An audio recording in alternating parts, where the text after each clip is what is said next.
9 अप्रैल के बाद का पाकिस्तान था जब तहरीक इंसाफ की हुकूमत ख़त्म हुई। फिर हमने देखा कि एक 9 मई के बाद का पाकिस्तान था, उसके अपने ज़मीनी हक़ाइक़ थे। अब ये जो 8 फरवरी के बाद का पाकिस्तान है, जो 9 फरवरी से शुरू हुआ, इसको आप कैसे देख रहे हैं? चीज़ें बदली हैं या चीज़ें अभी भी वैसे ही हैं? देखिए जी, मैं तो 8 फरवरी से पहले 2-3 चीजें जो है वो कंसिस्टेंटली उसको रिपीट भी करता रहा हूँ, एस्टैब्लिश भी कर चुका हूँ। पहले ये बात मैं तसलसल से दोहराता रहा हूँ कि 8 फरवरी का इलेक्शन हो गया तो भी सत्यानाश और ना हुआ तो सवा सत्यानाश। क्योंकि मैं कभी भी चीज को आइसोलेटेड तरीके से नहीं देखता हूँ, और ना मैं कभी कौमों के या मुल्कों के अरूजो जवाल की जो कहानी है वो चाहे तहलील हो रही हो कौमें या कौमें आसमान पर पहुंच रही हो, वो 1 साल 2 साल 3 साल का वाक्य नहीं होता। ना मैं उसका गाहक हूं, ना मैं जो उस किसी ऐसे फिके को जो है तरवीज देता हूं। दूसरी बात ये थी कि जो मुझे कोई ज्यादा कोई खुश फहमी नहीं थी। ख्वाजा नाज़मुद्दीन साहब को जब हमने माजूल किया तो उससे जब मैंने गिनना शुरू किया तो हम 36 किस्म के निज़ाम ट्राई कर चुके थे, और ये निज़ाम नंबर 37 था। तो साथ मैंने ये लिखा आखिर में कि निज़ाम नंबर 37 ये कोई 2-3 हफ्ते पहले का कॉलम है, ये वक्री टाइप का निज़ाम होगा। ये सारे पिछले सारे निज़ामों का तसलसल भी होगा और उनको पिछाड़ भी जाएगा। तो मेरा नहीं ख्याल कि आप एक वक्त में जो है वो जॉब बीजते रहे और फिर 4-6 महीने बाद टोको रखेंगे उसमें से गंदम निकलेगी, या कोई जहरीला बीज बीजे। 2014 से एक तसलसल शुरू है पाकिस्तान के अदम इस्तेहकाम का, वो फिर 2017 में मजीद इंटेंसिफाई हुआ, फिर 2018 में मजीद इंटेंसिफाई हुआ, फिर 2022 में मजीद हुआ। अब वो उसने हर दफा अगर मैं ये कहूँ कि दुगना होता गया तो फिर उससे अंदाजा लगा लें कि अब अगर 2018 से के बाद जो आया वो दुगना हुआ, जो 2022 से और आज तक चला। तो अब देख लें क्या अच्छा सर, इन इंतखाबात से पहले ये तासुर पाया जाता था कि मियाँ साहब हुकूमत बना लेंगे। क्या आप भी एक्सपेक्ट कर रहे थे कि नून लीग इतनी मेजॉरिटी ले जाएगी कि वो हुकूमत बना लेंगे, या फिर आप एक्सपेक्ट कर रहे थे कि इसी किस्म का नतीजा आएगा जो इस वक्त हम देख रहे हैं?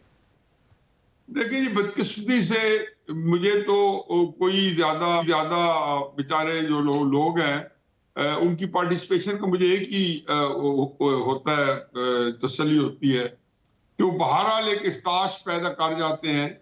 और इस तरह नहीं होता कि आप किसी का मैंडेट को इस तरीके से आए और आप उसको उचक लें और बार बार उचक लें तो उसके बाद वो चीजें जो है वो सेटल हो जाए। कुछ बिगाड़ सकते हैं या नहीं बिगाड़ सकते ये एक अलग बहस है, लेकिन जो इस्तेकाम होता है या जो स्टेबिलिटी चाहिए कौमों को आगे बढ़ने के लिए, जो कि कॉमन डिनोमिनेटर होता है सारी तरक्की याफ्ता कौमों के अंदर, कि उनके अंदर एक पोलिटिकल स्टेबिलिटी रही है, तो वो तो मैं किसी तरीके से नहीं देख रहा था। मुझे पता था कि जी ये जूतियों में दाल बढ़नी है, सीट्स मिलेंगी एलोकेशन के हिसाब से, उसी लिहाज से गुंजाइश पैदा की जाएगी, क्योंकि एक चीज के रिएक्शन में दूसरी चीज पैदा हो रही है। नवाज शरीफ साहब को हटाने के रिएक्शन में आपने इमरान खान साहब तख्लीक किया और वो आपने सामने पेश किया। इमरान खान साहब को हटाने के बाद अब उसके सामने फिर आपने कुछ और तख्लीक करना था।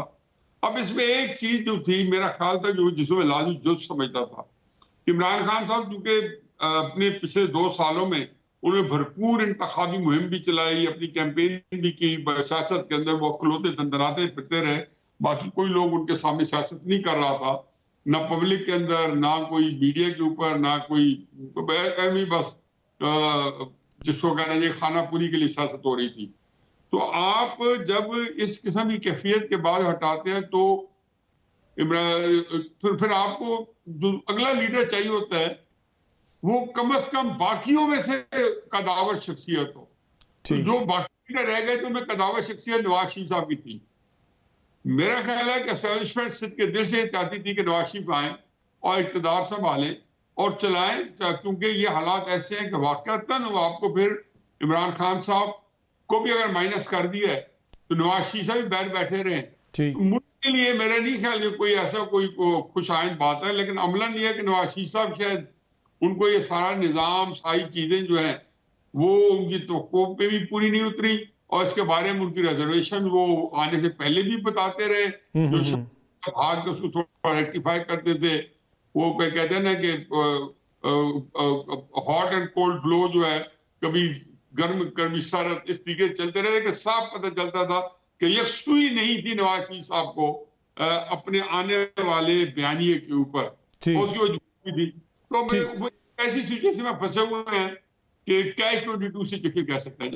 अच्छा सर, ये हुकूमत के हवाले से भी कैश 22 ही सिचुएशन लग रही है। पीपल्स पार्टी वाले कभी कहते हैं हम साथ हैं लेकिन काबीना में नहीं बैठेंगे। आपको लगता है कि सर ये लोग बैठ जाएंगे काबीना में, ये हुकूमत बना लेंगे? इस वक्त आपको किसकी हुकूमत वफाक में बनती हुई नजर आ रही है?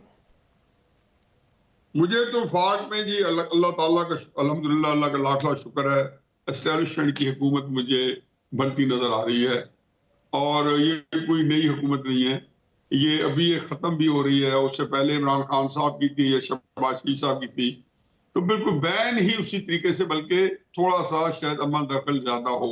अच्छा सर, आपको नहीं लगता सर कि ये बड़ा फैशनेबल है कि एस्टेब्लिशमेंट को बाद में ये लोग इल्ज़ाम देते हैं? अब मौलाना साहब भी जिक्र कर रहे हैं कि जी वो वोट ऑफ नो कॉन्फिडेंस भी किसी और की मदद से आया था, लेकिन अवाम ने वोट तो सर इनको देने थे ना। अवाम ने अगर इनको मुस्तरद कर दिया तो इसमें एस्टेब्लिशमेंट का क्या कसूर है? देखिए, ये शौकिया काम है हमारे।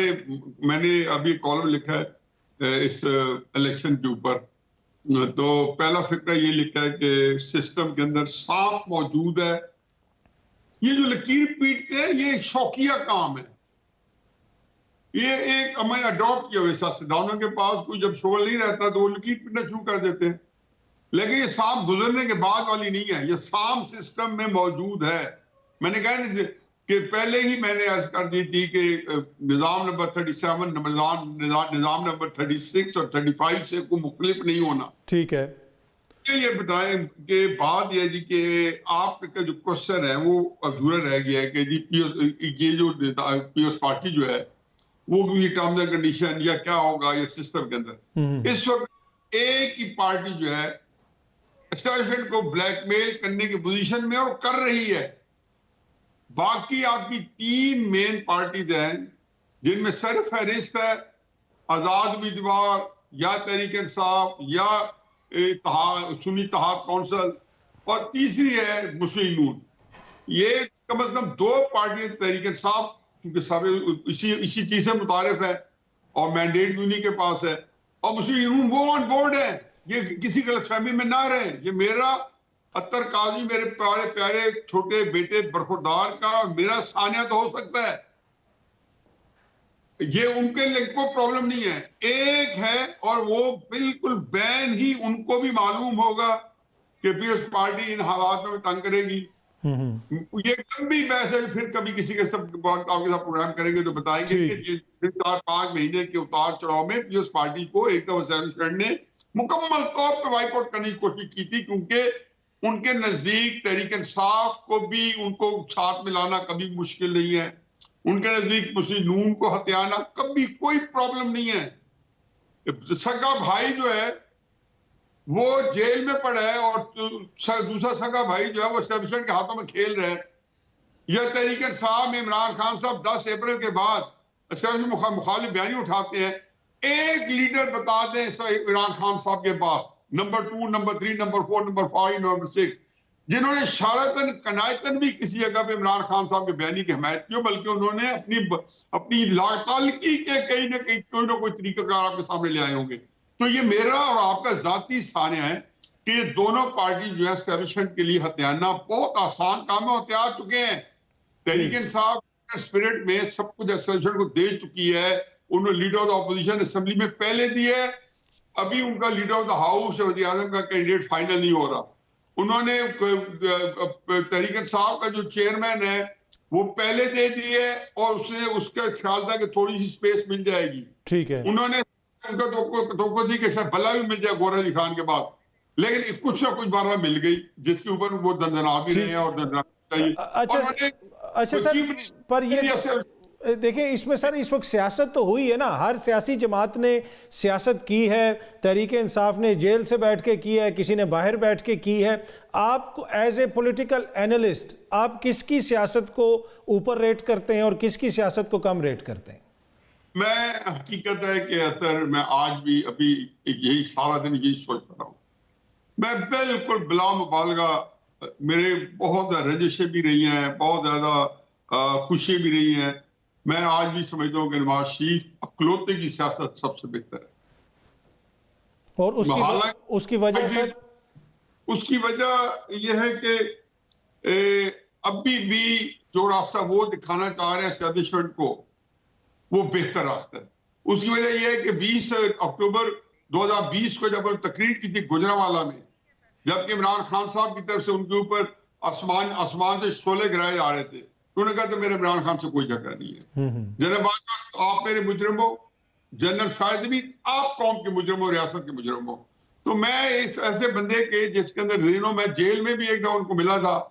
और मुझे एक और बात है, मेरा ख्याल है मैं रिकॉर्ड पे लाता जाऊं, उन बंदे का नाम ऐसे नहीं लेता हूं कि उन्होंने, उनसे मैं कभी पूछूंगा आपका नाम लूं, कि जनवरी जब 2022 के अंदर नवाज शरीफ साहब के सामने प्रपोजल गई कि जिस वक्त इमरान खान साहब जो हैं वो बिल्कुल उनके बारे में एस्टेब्लिशमेंट जो है बहुत तनदेही से ये मुतालबा कर रही है कि उनको उनके खिलाफ वोट ऑफ नो कॉन्फिडेंस लाई जाए और बहुत प्रेशर है, तो उन्होंने कहा जी कोशिश करें कि इमरान खान साहब को टटोलें कि अगर वो डट जाएं तो आप उनका साथ दें।